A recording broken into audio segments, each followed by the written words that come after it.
Now here is another interesting thing. In many parts of Europe, the countries are under pressure.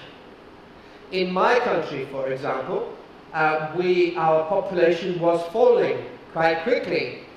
In parts of my country, in Germany, in Greece, in Italy, and indeed in parts of Bulgaria, you need 8 great-grandparents to produce a single great-grandchild. It's because the number of children per couple here in Bulgaria is now around 1.2 or 1.3. So we know that 1 in 3 Bulgarians will be over 65 by 2050 unless something changes, and it might.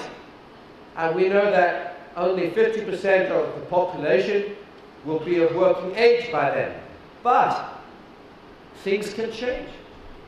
In my country, it has changed dramatically. Our country was heading for a big crisis. Suddenly we are growing. You see, you either have to make babies or you have to import them.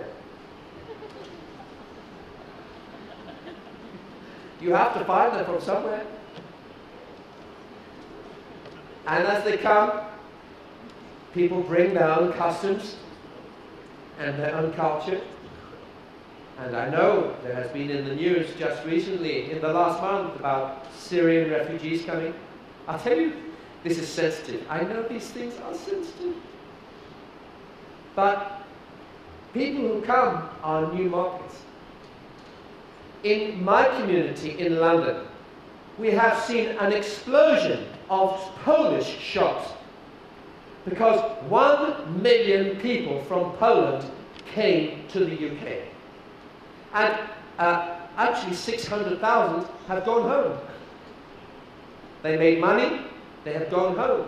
But they all bought things, and they were looking for Polish food, a Polish technician to explain how to install a Polish TV in a Polish home. They're looking for service, for cultural understanding, new markets, and my observation is this, that often those that travel the longest distance, who are most desperate to move, are extremely well qualified, much better qualified than the average people at home. You may find the doctors, the nurses, the clinics, the graduates, they're coming. They're taking basic jobs here or in London, but they are building wealth. They are keen to work. They are creating the wealth of the future. They are new markets and opportunities for every business in London, in Manchester, in other parts of the UK. But the needs of older people are very different. And the big question is, older customers, middle-aged customers, young customers, how do we meet their different needs and provide the right products, the right services, and the right channels for them? It all depends on who you are. And now we're going to see a performance.